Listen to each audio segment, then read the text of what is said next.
Yang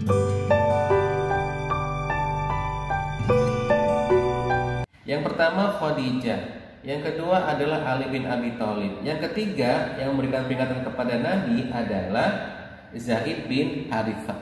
Siapa dia? Dia dulunya pembantunya Khadijah, kemudian dimerdekakan dan diangkat sebagai anak angkatnya Nabi Muhammad.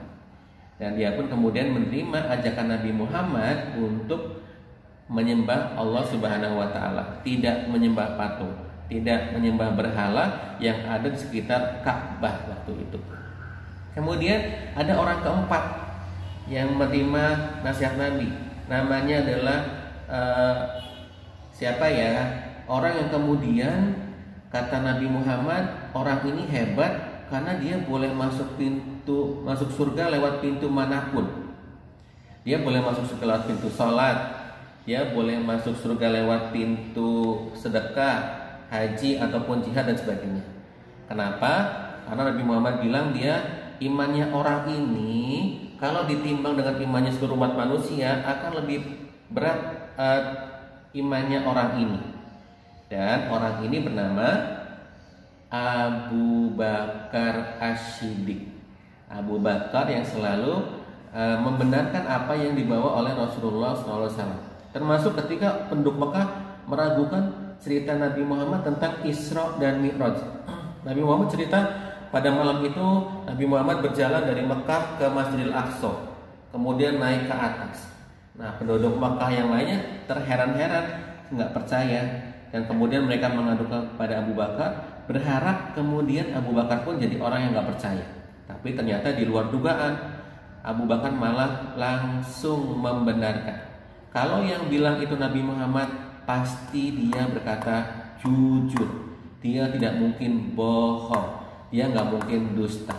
Makanya Abu Bakar mendapat gelar As-Siddiq, sehingga namanya menjadi Abu Bakar As-Siddiq.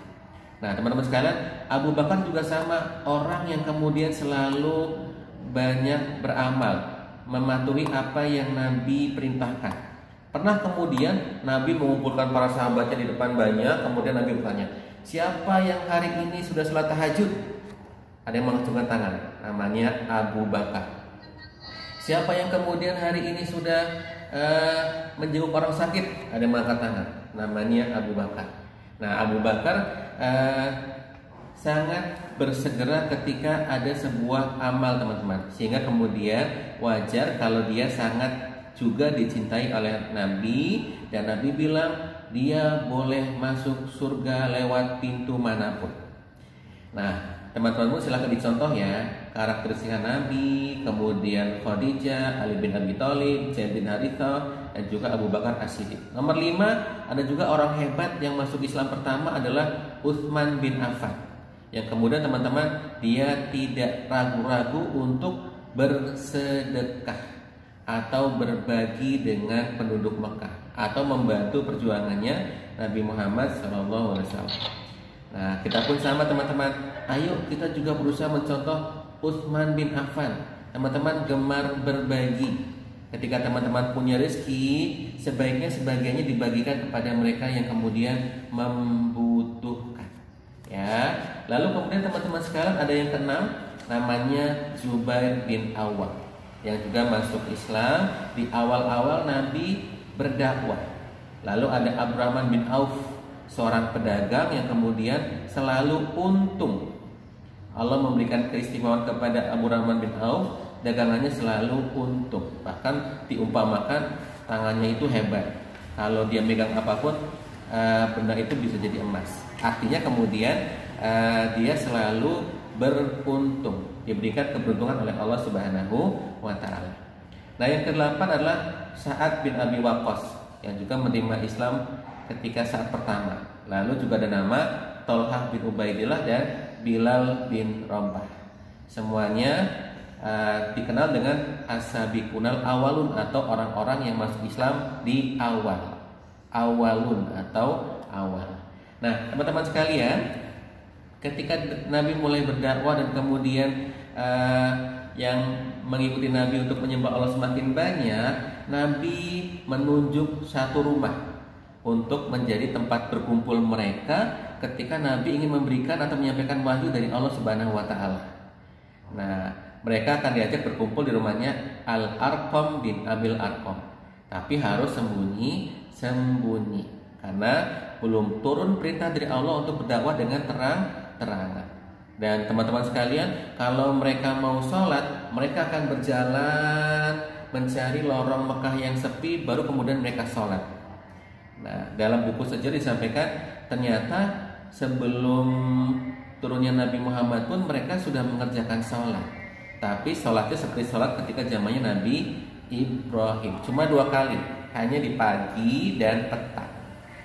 Jadi mereka kadang kalau sudah waktunya sholat, mereka akan berjalan mencari lorong Ka'bah yang sepi, kemudian mereka sholat di situ.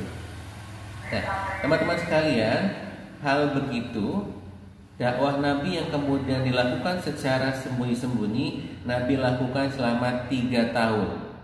Jadi sejak menerima wahyu Al-Alaq lalu Al-Mudaththir sampai 3 tahun berikutnya, Nabi mengajak orang untuk masuk ke agama Islam, hanya menyembah Allah tapi dengan sembunyi-sembunyi.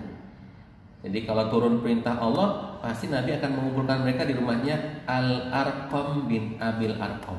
Lalu Nabi memberikan pengajaran, menyampaikan wahyu ke mereka, dan mereka pun sama tipenya dengan Nabi. Mereka orang-orang yang selalu bersegera ketika mendapat perintah dari Allah Subhanahu wa taala. Sehingga pada pertemuan ini teman-teman pun sama. Teman-teman mulai sekarang berusahalah menjadi anak-anak yang kalau mendengar perintah Allah langsung berusaha untuk dilaksanakan. Pekan lalu ketika Mister cerita wahyu pertama, Mister berharap bercerita teman-teman mulai saat itu ketika mendengar wahyu pertama diturunkan kepada Nabi Muhammad, teman-teman menjadi anak-anak yang gemar Iqra, gemar membaca. Terutama teman-teman harus gemar membaca buku Ummi. Jangan capek. Kalau Ummi sudah bisa, maka teman-teman harus terbiasa setiap hari membaca Al-Quran. Itulah buku paling hebat yang teman-teman harus baca setiap hari. Karena buku itu juga bisa membuat teman-teman menjadi lebih pandai dan pintar. Sehingga Mister senang tuh kalau Mister dapat kabar ada bunda yang bilang, sekarang alhamdulillah teman-temanku mulai rutin baca Ummi. Nah, itu jempol teman-teman. Karena buku pertama yang harus selalu kita baca adalah buku Ummi. Atau kalau teman-teman sudah bisa baca Al-Quran, maka bacalah Al-Quran.